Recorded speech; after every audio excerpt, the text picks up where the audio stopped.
So let's say that you have taken a soil test and you sent it in and your report has come in the mail.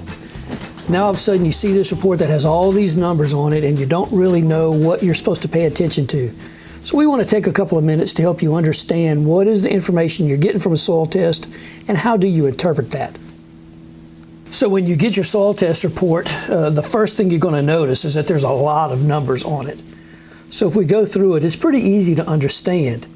If you notice across the top, all of these are the elements that our soil testing lab tests for under our Basic Plus package. So the first number you're going to see is soil pH, and that's actually measuring the pH of the soil. For most of our forage crops, we want to be somewhere between 6.0 and 6.5. So here you can see this sample tests a pH of 5.2, which is low.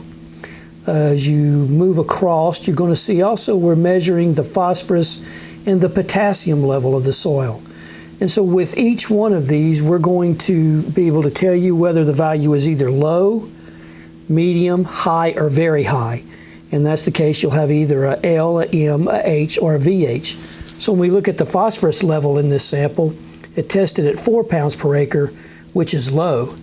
Now the potassium tested at 200 pounds per acre, which is high, and so that helps you be able to kind of interpret kind of where you are on the whole scale. Now as you move across the rest of the columns, you can see, calcium, magnesium, and so on, and you can see whether these are sufficient levels or not. Most of the time, for our forage crops, we're worried more about the phosphorus and potassium levels than we really are the calcium, magnesium, and some of these minor elements. Okay, so now if you move down the sheet, you can see that we have fertilizer recommendations. And there's going to be two sets that come with this. One of them is going to be for just maintenance. So in this case, we asked for fertilization recommendation for cool season grass maintenance, meaning the grass field is already planted and we're just wanting to maintain it. There's also going to be one below it that if it's going to be established brand new. And we'll give slightly recommendations based on which one you're going to choose. But for this maintenance recommendation, you can see we give you a nitrogen recommendation as well as a phosphorus and a potash recommendation based on what the results were from the soil test.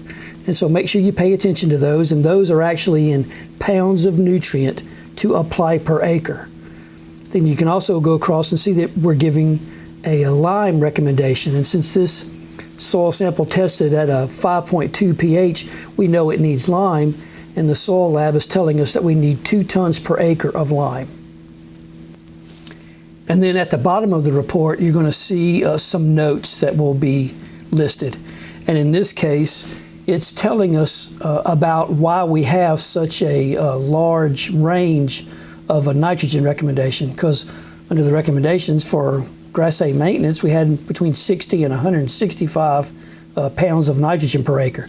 That's a pretty big range, and so the note down below explains why, how you determine where you need to be within that range. So make sure anytime you get your soil test report back, when you're reading through it, you always pay attention to that note. So as you can see, there's a lot of information that you get from a soil test report. And sometimes it can be a little bit intimidating to try to interpret all this information. And so hopefully we've helped you a little bit with that. But as always, if you have any problems trying to determine how to make sense of this report, contact your local extension office and they can work with you to make sure that you're getting the right fertilizer and lime applications on your fields.